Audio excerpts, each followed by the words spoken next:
ఒక హైందవ శంఖనాదం నాకు అక్కడ వినిపించిందండి. శివాజీగా ఎట్లా తయారయ్యాడు,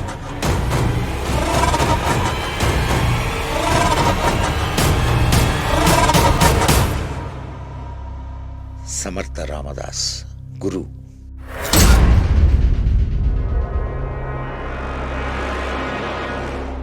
జిజియాబాయి తల్లి,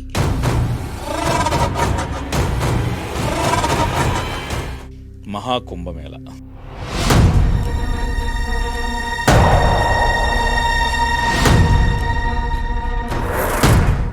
water is a good transmitter. అక్కడ ఒక చెట్టు ఉంది, 5099 సంవత్సరాల నుంచి ఉన్న చెట్టు.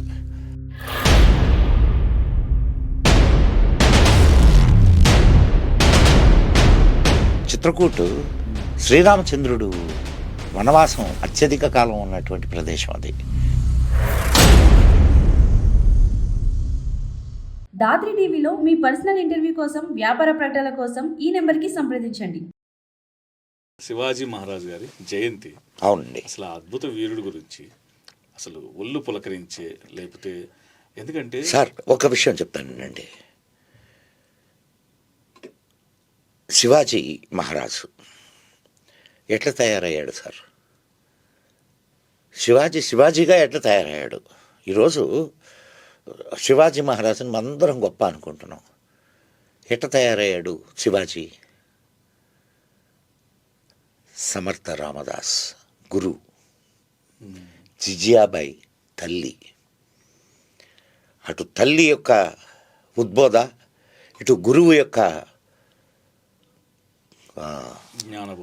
జ్ఞానబోధ, అది హైందవీ స్వరాజ్యానికి బాటలు వేసినాయి. అంతే తప్ప ఇప్పుడు శివాజీలాగానే చాలామంది రాజులు వచ్చారుగా, వాళ్ళందరికీ లేని ప్రత్యేకత శివాజీకి ఎందుకు వచ్చింది? అంతేకాకుండా తనదంటూ ఒక యుద్ధనీతిని ఏర్పాటు చేసుకున్నాడు. ఆనాటి వరకు ఒక విధానమైనటువంటి యుద్ధనీతి ఉండేది. 6 గంటల తర్వాత యుద్ధం చేయకూడదు, అండ్ కత్తి చేతిలో లేని వాడిని యుద్ధం చేయకూడదు, శరణన్న వాడిని వదిలిపెట్టాలా, వెనక వీపు చూపిస్తే యుద్ధం చేయకూడదు, ఇవన్నీ ఉన్నాయి. గెరిల్లా యుద్ధాన్ని మొదలుపెట్టాడు. గెరిల్లా యుద్ధ రీతుల్ని మొదలుపెట్టాడు. Tit for tat. ఇప్పుడు షటేన సమాచరేత్ అంటారు సంస్కృతంలో. షట్యం అంటే ముళ్ళుతోనే తీయాల. దొంగల దగ్గరికి పోయి ధర్మయుద్ధం అంటే ఎట్టా? దొంగల్ని దొంగ దెబ్బతోనే కొట్టాల. ఆ యుద్ధ రీతుల్ని అధ్యయనం చేశాడు ఆయన, ఇంప్లిమెంట్ చేశాడు. చిన్న గుంపుతో మొదలైంది సార్ ఆయన ఇది ప్రారంభం. అక్కడి నుంచి చిన్న గుంపుతో సైన్యం తయారైంది. హైందవీ స్వరాజ్యానికి బాటలు వేసింది. ఈరోజు మీరు అటువంటిదే ఇంకొకటి ఉన్నది, మీకు అది కనిపించడం వల్ల. ఆనాటి శివాజీ కనిపిస్తున్నాడు, కానీ ఈరోజు కూడా ఒక 100 సంవత్సరాల క్రితం 5గురితోనే మొదలైనటువంటి ఇంకొక సంస్థ ఉంది, తెలుసా? అది కేవలం 5గురితో ఈరోజు దేశవ్యాప్తంగా ఆ సంస్థ వ్యాపించింది. ఈరోజు ప్రపంచవ్యాప్తంగా ఉన్నటువంటి అనేక యూనివర్సిటీలు ఆ సంస్థను గురించి అధ్యయనం చేస్తున్నాయి. తెలుసా ఆ సంస్థ ఏదో? RSS. ఎస్, 5గురితో మొదలైంది 100 సంవత్సరాల క్రితం.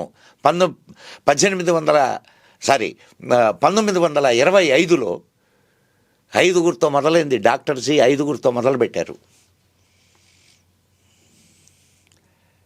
ఆనాడు శివాజీ ఎలాగైతే అతి కొద్ది సైన్యంతో హైందవీ స్వరాజ్యాన్ని స్థాపించడానికి ఉద్యుక్తుడయ్యాడో, అలాగా 5గురితో డాక్టర్జీ మొదలైనటువంటి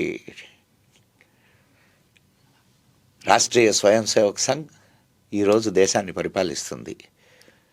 హైందవి స్వరాజ్యానికి బాటలు వేస్తుంది. కారణం ఏందంటే శివాజీ నడిచిన బాట దీనికి మొదలు అక్కడ ఉంది. అక్కడ ఉంది. అంటే విత్తనం వేసి పెట్టేశాడు శివాజీ గారు అప్పటే, ఛత్రపతి శివాజీ. మరి వాళ్లే కదండి స్ఫూర్తి. వివేకానందుడు స్ఫూర్తి, రాణా ప్రతాప్ స్ఫూర్తి, శివాజీ మహారాజ్ స్ఫూర్తి. ఎన్ని త్యాగాలు చేశారండి. మొన్న ఇప్పుడేదో సినిమా వచ్చింది, శివాజీ పుత్రుడు సంభాజీ చావా. చూడండి ఎంత భయంకరంగా ఆయన్ని హింసించి చంపారో. థియేటర్లోంచి కొన్ని వీడియోస్ ఇస్తున్నారు కంక్లూడ్ అయ్యేటప్పుడు మూవీ. ఒక్కొక్కరు ఇలా అసలు అంటే ఒక విధమైన మళ్ళీ ఇన్ని సంఘటనలు సార్, ఇన్ని సంఘటనలు. గురు గోవింద్ సింగ్ బిడ్డల్ని 13 ఏళ్ల పిల్లవాడు, 10 ఏళ్ళు 13 ఏళ్ళు పిల్లవాళ్ళు, 2 పిల్లలు. నువ్వు ఇస్లాం తీసుకుంటావా లేకపోతే నిన్ను చంపేయమంటావా అంటే చంపేయని అన్నారు. సజీవంగా సమాధి చేశారు సార్. సజీవంగా సమాధి చేశారు వాళ్ళని. చిన్న బిడ్డలు సార్. అది దాన్ని సినిమా తీస్తే ఎట్లుంటుంది. మరి సంభాజీ మహారాజు, ఆయన ఒక జిల్లాకు ఆయన పేరు పెట్టారు, సంభాజీ నగర్.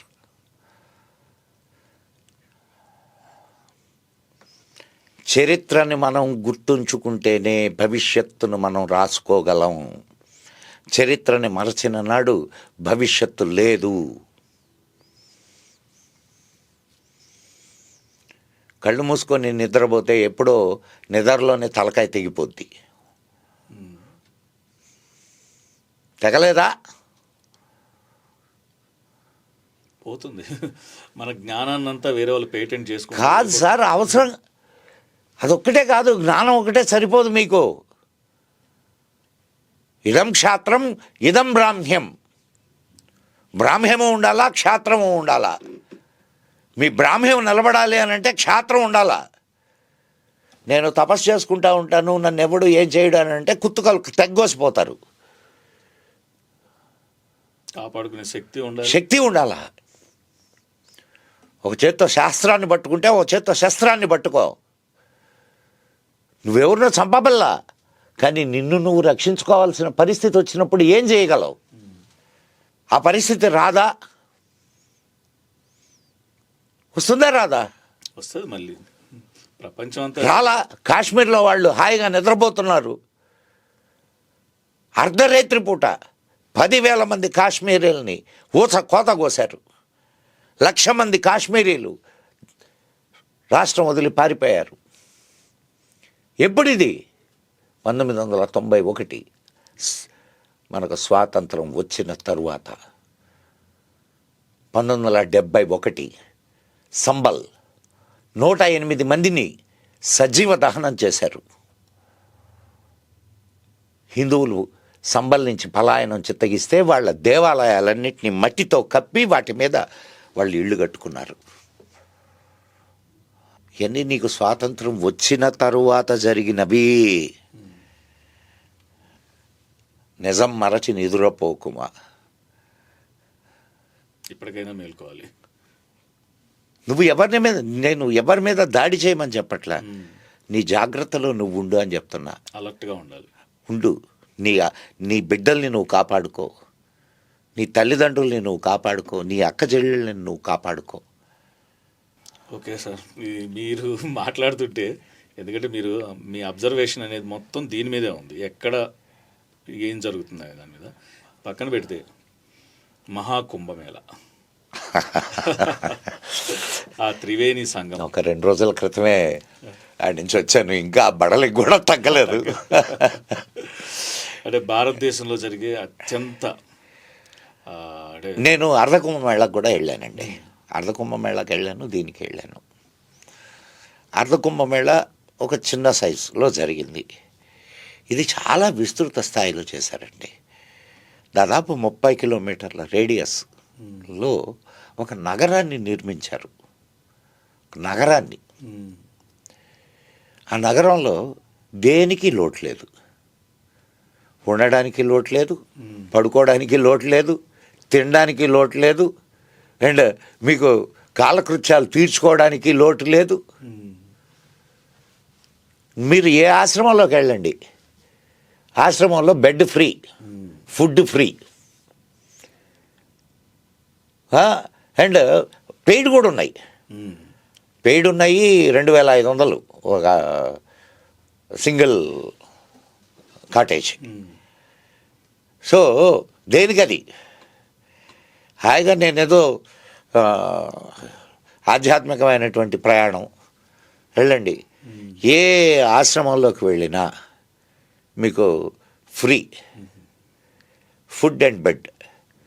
కొన్ని ఆశ్రమాలు ఒక 100 రూపాయలు ఛార్జ్ చేస్తున్నాయి బెడ్కి. Let it be. బట్ నీకు అండ్ సార్ ఇప్పటి వరకు 55 కోట్ల మంది విజిట్ చేశారని ఒక రిపోర్ట్.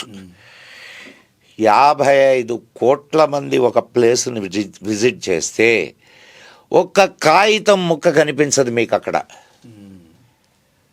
రోడ్లలో కాగితం ముక్క కనిపించదు. అంత నీట్గా ఉంది. ఎప్పటికప్పుడు స్నానాలు చేస్తుంటే, అన్ని కోట్ల మంది స్నానాలు చేస్తుంటే ఎప్పటికప్పుడు నీళ్లను శుద్ధం చేస్తున్నారు. సో ఏర్పాట్లు అద్భుతంగా చేశారు. ట్రమెండస్. మీకు ఒక అసలు నాకు ఇది చాలా విచిత్రమైనటువంటి ఫీల్ చైతన్య గారు.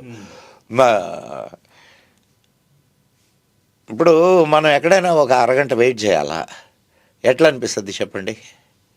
కొద్దిసేపటికి బోర్ కొట్టేస్తుంది, లేకపోతే వెళ్ళిపోదామా అనే ఫీలింగ్ వచ్చేస్తుంది. చికాకుగా అనిపిస్తుంది. 24 గంటలు జామ్, 32 గంటలు జామ్, ట్రాఫిక్ జామ్ అయితే ఇక ఎట్లుంటుంది అక్కడ ఉన్న వాళ్ళ పరిస్థితి? దేనికొచ్చాం రా. కానీ నేను కూడా జామ్లో ఇరుక్కున్నాను.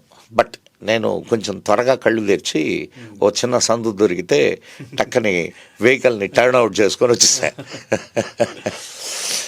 24 గంటలు జామ్ అయితే ఆ ప్రజలు వాళ్ళల్లో కుంభకు వెళ్ళాలనే ఉత్సాహం ఏమాత్రం తగ్గలేదు. అందరూ భజనలు చేసుకుంటూ, ఇంకా ఒకళ్ళనొకళ్ళు ఉత్సాహపరుచుకుంటూ ముందుకు నడిచారు. వాళ్ళు పిక్నిక్ కాదు పోయేది, కుంభకి అనేది అంటే ఒక హైందవ శంఖనాదం నాకు అక్కడ వినిపించిందండి. ఐక్యత చూడండి, మీరు వెళ్ళండి అక్కడికి. ఇప్పుడు మనం వీళ్ళంతా చెప్తుంటారు కదా, ఏది అంటరాని వాళ్ళు, అది తొక్క తోలు. పోండి కుంభకి, నీ పక్కన వాడు ఎవడో నీకు తెలియదు. అందరూ మునుగుతున్నారు అక్కడ. సబ్బండ వర్ణాల వాళ్ళు వెళ్ళారు, అందరూ మునుగుతున్నారు. అది హైందవ ధర్మం యొక్క గొప్పతనం.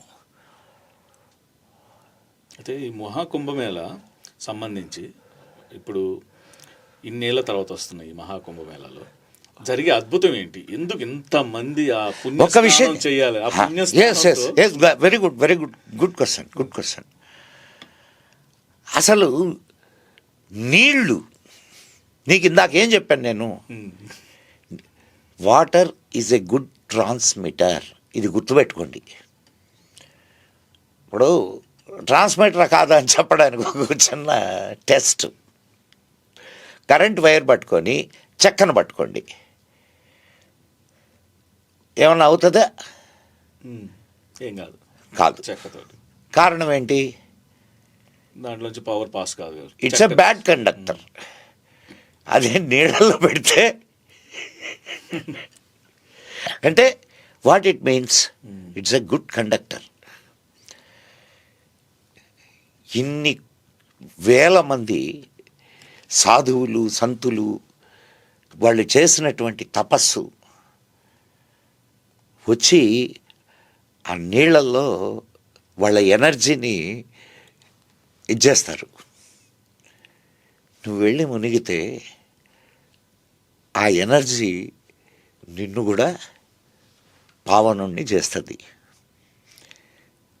ఇదేంది సార్ ఏదో అన్సైంటిఫిక్గా మాట్లాడుతున్నారు? It's not unscientific, it's a pure science. మీరు నీళ్లు తాగేటప్పుడు కూడా చేతిలో లేదు గ్లాస్ నీళ్లు తీసుకొని మన పెద్దవాళ్ళు చెప్తారు నారాయణ నారాయణ అనో ఏదో ఒక నామంతో నీళ్లు తాగమని చెప్తారు. అన్నం తినేటప్పుడు కూడా ఏదో ఒక నామం చెప్పుకొని తినమంటారు. కారణం ఏంటి? Water will receive that, water will have memory power. వాటర్కి మెమరీ పవర్ ఉందని నిరూపించబడింది.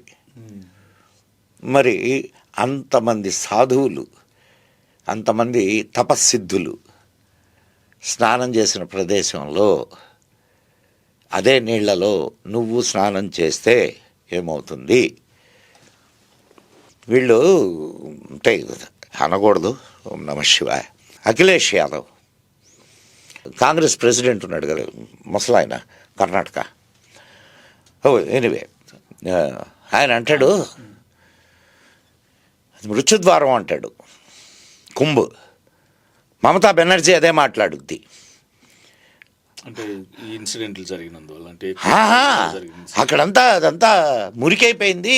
దానివల్ల ఏమండి ఇన్ని కోట్ల మంది అక్కడ స్నానాలు చేస్తుంటే ఎవడైనా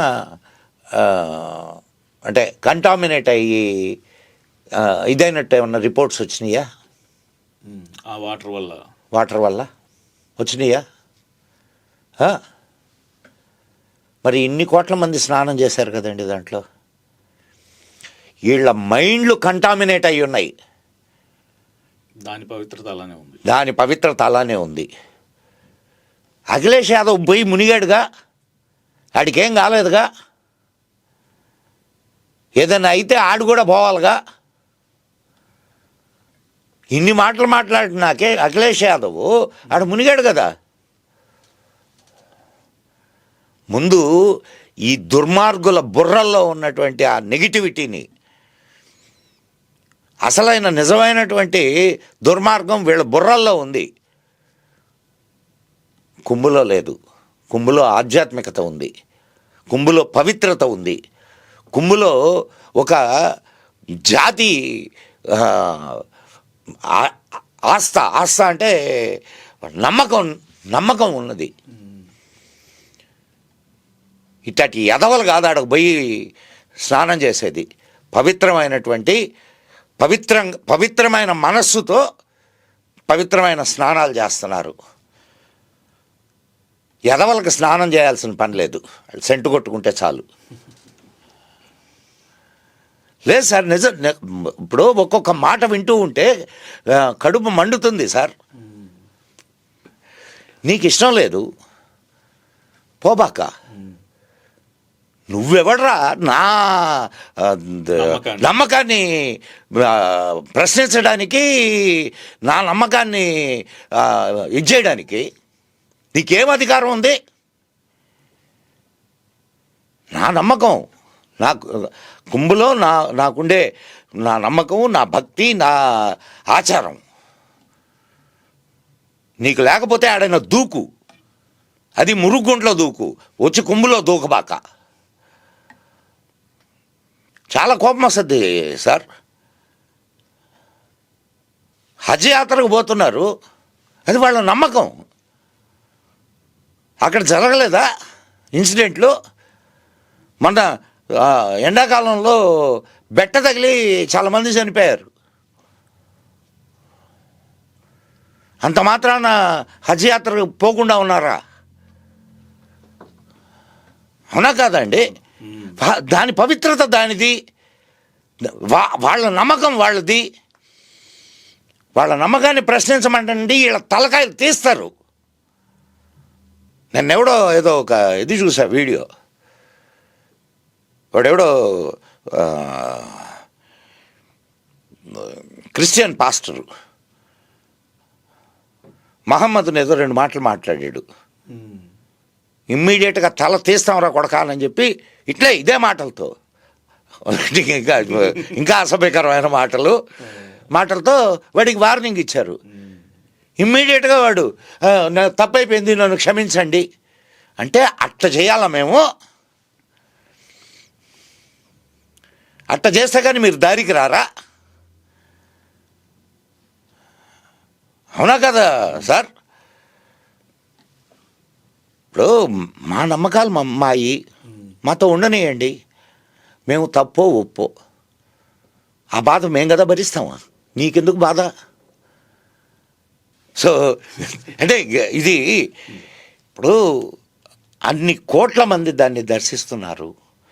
దేశ విదేశాల నుంచి వచ్చి అక్కడ వాళ్ళ దీన్ని నిరూపించుకుంటున్నారు. అండ్ అసలు ఇంత పెద్ద మేళా ప్రపంచంలో, ఇంత పెద్ద ఉత్సవం మరొకటి లేదని చెప్పి ప్రపంచవ్యాప్తంగా ఉన్నటువంటి దేశాలన్నీ ఇచ్చేస్తున్నాయి. నీకేం పొయ్యే కాలం, ఈ దేశంలో పుట్టావు, ఇక్కడ నీళ్లు తాగుతున్నావు, సిగ్గులేని బతుకుతున్నావు. అఫ్కోర్స్ సిగ్గులేని బతుకుతున్నారు. 50 కోట్ల మంది కంటే నువ్వు తోపువా? ఓట్లు అడుక్కు తినే ఎదవ్వి, అడుక్కు తిను. రేపు ఈ 50 కోట్ల మంది ఒక్కటై ఓటు వెయ్యము అన్నారంటే చచ్చిపోతావు. ఆ రోజు కూడా వస్తుంది, ఖచ్చితంగా వస్తుంది. నా ధర్మాన్ని, నా నమ్మకాన్ని ప్రశ్నించడానికి నువ్వెవడరా? అవునా కాదండి? నీ హద్దుల్లో నువ్వు ఉంటే మేము గౌరవిస్తాం, హద్దు దాటితే మాత్రం మేము చూపించగలం. మాకు కూడా ఇప్పుడు హిందువు కూడా గమ్ముగా లేడు, హిందువు చైతన్యవంతుడు అవుతున్నాడు. ఎవడికి ఎట్ట సమాధానం చెప్పాలో హిందువుకు తెలిసినంతగా ఇంకొకటికి తెలియదు. 3 సార్ల నుంచి అధికారం పోగొట్టుకున్నావు, సాల్దా? ఇక నీ జీవితంలో అధికారం మాట మర్చిపో, హిందువును కానీ ఏలెత్తి చూపిస్తే. ఇది నేను చివరిగా చెప్పాను. సార్, ఇప్పటి వరకు ఒక్కో టెంపుల్ చూస్తున్నారు, ఆ టెంపుల్ దగ్గర వెళ్తున్నారు, దాని విశిష్టత తెలుసుకుంటున్నారు. ఇప్పుడు ఏ టెంపుల్కి వెళ్ళాలని అంటే ఒక ఉంటుంది కదా, ఈ సంవత్సరం ఇక్కడికి వెళ్ళాను, ఈ సంవత్సరం ఎందుకంటే అద్భుతమైన ప్రదేశాలు మీరు అన్నట్టు కాశ్మీర్ అనివ్వండి, యూపీ కానివ్వండి, రాజస్థాన్ కానివ్వండి, కేరళ, తమిళనాడు, ఇంకా కొన్ని విషయాలు సార్ చైతన్య గారు. ఇప్పుడు నిన్న మేము 2 ప్రదేశాలు, అంటే కాశీకి వెళ్ళాము, అయోధ్యకి వెళ్ళాము. అఫ్కోర్స్ అవన్నీ ఇంతకుముందు చూసినాయి, మళ్ళీ ఇంకొకసారి చూసే అవకాశం వచ్చింది.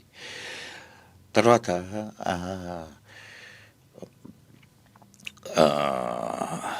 చిత్రకూట్ వెళ్ళాం. చిత్రకూట్ పేరు విన్నారా? తమిళనాడు కాదు, యూపీ. చిత్రకూట్ శ్రీరామచంద్రుడు వనవాసం అత్యధిక కాలం ఉన్నటువంటి ప్రదేశం అది. వనవాసంలో చిత్రకూట పర్వతం. అండ్ నైమిసారణ్యం వెళ్ళాం. ఈ 2 ప్రదేశాలు అఫ్కోర్స్ అక్కడ దట్స్ సంగతి తర్వాత విషయం ఎట్టున్నా కానీ, ఒక్కొక్క ప్రదేశానికి వెళ్తే, ఇప్పుడు నైమిసారణ్యం వెళ్ళాం. మీరు మన పురాణం, ఏ పురాణం అయినా తిరిగేయండి, శౌనకాది మహామునులు అక్కడ తపస్సు చేసుకుంటూ ఉంటే అక్కడికి వ్యాసుడి శిష్యుడైనటువంటి ఈయన సూతుడు అక్కడికి వచ్చాడు. సూతుడిని శౌనకాది మునులు అడిగారు. అడిగితే ఆయన మా గురువు చెప్పినటువంటి విషయాన్ని నేను మీకు చెబుతున్నాను అంటూ ఒక పురాణాన్ని చెప్పాడు. ఈ పురాణాలన్నీ వచ్చింది అక్కడి నుంచి, ఇది నైమిసారణ్యం నుంచి. అండ్ ఈరోజు మనం ప్రతి వాళ్ళం ఇంట్లో ఏదైనా కొంచెం మంచి ఇదైతే సత్యనారాయణ వ్రతం చేసుకుంటాం, పూజ చేసుకుంటాం. అది వచ్చింది అక్కడి నుంచే, అక్కడ పుట్టింది అది. సో అటువంటి ప్రదేశం మీకు మామూలుగా మీరు వెళ్ళారనుకోండి మీకేం అనిపించదు, కానీ ఇవన్నీ తెలుసుకొని వెళ్ళారనుకోండి, అబ్బా ఈ ప్రదేశం యొక్క గొప్పతనం ఇదా.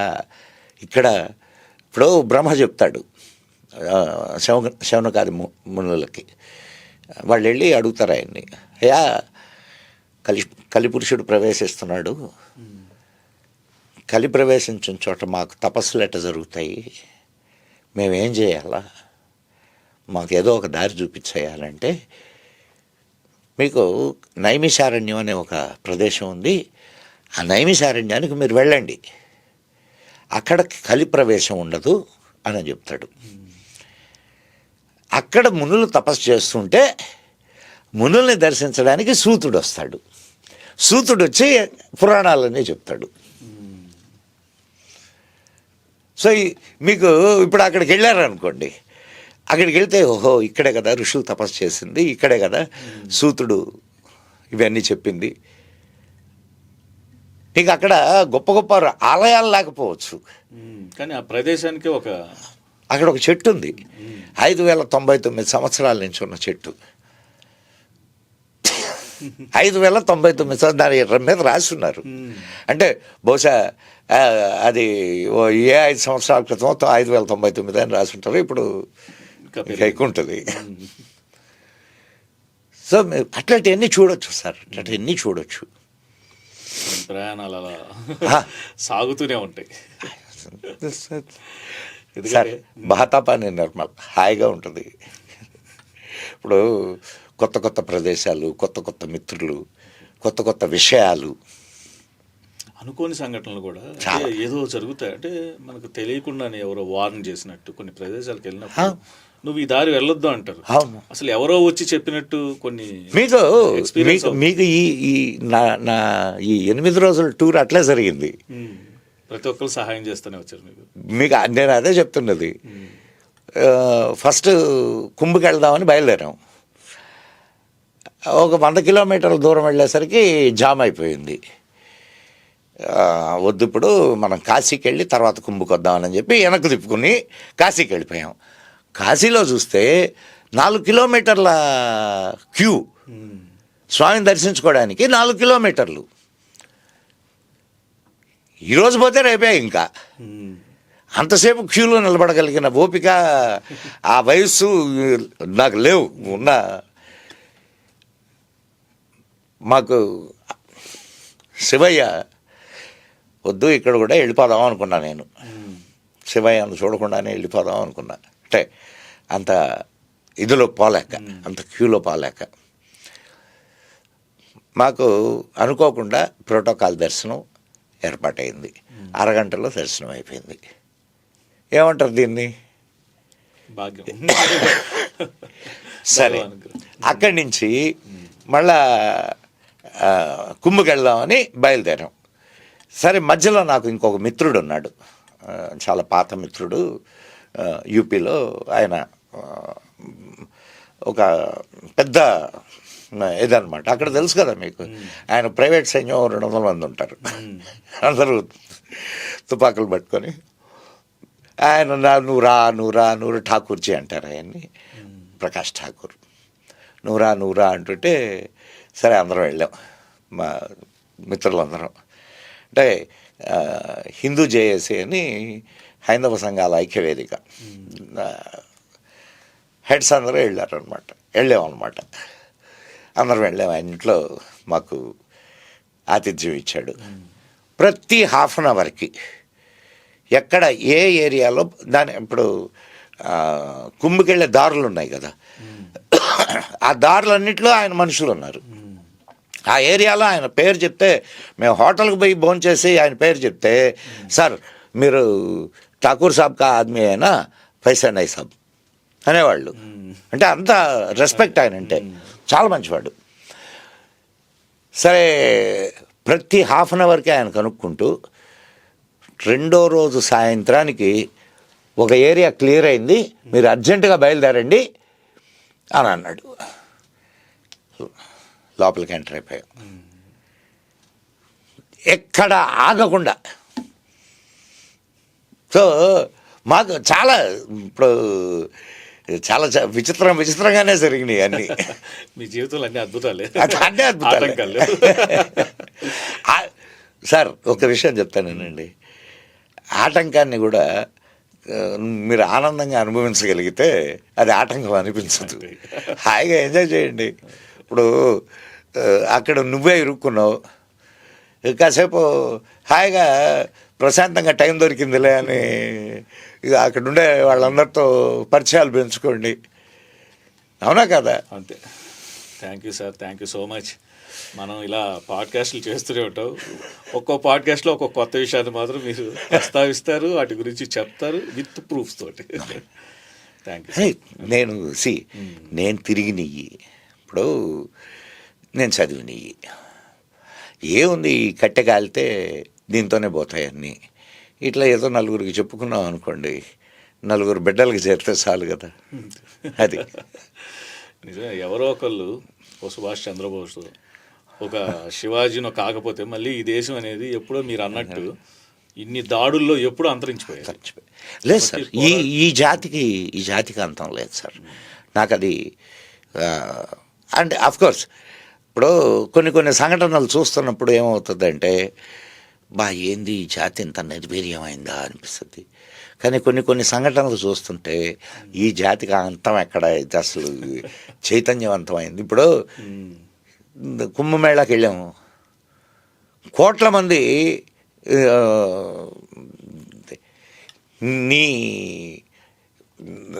అక్కడికి వచ్చారు. వాళ్ళందరినీ చూస్తే నీకు ధైర్యం రాదా? ఈ జాతి ఎక్కడ నశిస్తుందండి? అది ఉత్తమాట. Right sir, thank you so much. Welcome అండి. జై హింద్, జై మా భారత్.